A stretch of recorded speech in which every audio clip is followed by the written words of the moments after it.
Welcome back to Annapoorneshwari novelties. ನಾನು ನಿಮಗೆ German silver ಐಟಮ್ಸಲ್ಲಿ ಇವತ್ತು ದೀಪ ತೋರಿಸ್ತಾ ಇದ್ದೀನಿ. ನಮ್ಮ ಹತ್ರ 3 ಸೈಜ್ ದೀಪ ಅವೈಲೇಬಲ್ ಇದೆ. ಇದು ಬಂದು ಸ್ಮಾಲ್ ಸೈಜ್, ಎಲ್ಲ ಪ್ರೀಮಿಯಂ ಕ್ವಾಲಿಟಿ, ಯಾವುದು ಕೂಡ ಸೆಕೆಂಡ್ ಕ್ವಾಲಿಟಿ ನಾವು ರೀಸ್ಟಾಕ್ ಮಾಡಿಸಿಲ್ಲ. ನಮ್ಮ ಪೇಜ್ ಫಾಲೋ ಮಾಡ್ಕೊಂಬಂದರೆ ಪರ್ ಗ್ರಾಮ್ 12 ರುಪೀಸ್ ಮಾತ್ರ ನಾವು ಚಾರ್ಜ್ ಮಾಡ್ತಾ ಇದ್ದೀವಿ. ಇದು ಶೈನಿಂಗು ಅಷ್ಟೇ, ನಿಮ್ಗೆ ಏನೂ ಆಗಲ್ಲ. ಎಷ್ಟು ಇಯರ್ಸ್ ಇಟ್ಟರು ನಿಮಗೆ ಶೈನಿಂಗ್ ಕೂಡ ಏನೂ ಆಗಲ್ಲ, ಮತ್ತು ಕ್ಲೀನ್ ಮಾಡೋದು ಕೂಡ ತುಂಬ ಈಸಿ ಇರುತ್ತೆ. ಸೊ ನೀವು ಹಬ್ಬಕ್ಕೆ ಬೆಳ್ಳಿ ದೀಪ ಇಡಬೇಕು ಅಂತ ಅಂದ್ಕೊಂಡು ತೊಗೊಳಕ್ಕಾಗಿಲ್ಲ ಅಂದರೆ ನೀವು ಇದನ್ನ ತೊಗೋಬೋದು. ನೋಡಿ ಎಷ್ಟು ಕ್ಯೂಟಾಗಿ ಕಾಣಿಸ್ತಾ ಇದೆ. ಇದು ಮೀಡಿಯಮ್ ಸೈಜು, ಎಲ್ಲ ಲಿಮಿಟೆಡ್ ಸ್ಟಾಕ್ ಇದೆ, ಬೇಗ ಬಂದು ಗ್ರ್ಯಾಬ್ ಮಾಡಿ.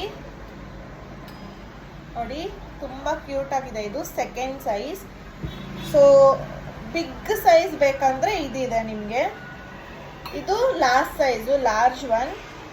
ಎಲ್ಲನೂ ನಿಮಗೆ ಜಸ್ಟ್ 12 ರುಪೀಸ್ ಪರ್ ಗ್ರಾಮ್ಗೆ ನಾವು ನಮ್ಮ ಪೇಜ್ ಫಾಲೋ ಮಾಡಿದರೆ ಮಾತ್ರ 12 ರುಪೀಸ್ ಪರ್ ಗ್ರಾಮ್ನ ನಾವು ಸೇಲ್ ಮಾಡ್ತಿದ್ದೀವಿ. ಇಲ್ಲ ಅಂದರೆ 15 ರುಪೀಸ್ ನಾವು ಚಾರ್ಜ್ ಮಾಡ್ತೀವಿ. ಸೊ ಬೇಗ ಬೇಗ ನಮ್ಮ ಪೇಜ್ ಫಾಲೋ ಮಾಡಿ. ನೋಡಿ ತೂಕ ಕೂಡ ತುಂಬ ಚೆನ್ನಾಗಿದೆ. ನಮ್ಮ ಶಾಪ್ ಇರೋದು Chintamani bus depot opposite Shri Annapoorneshwari novelties ಅಂತ. Thank you.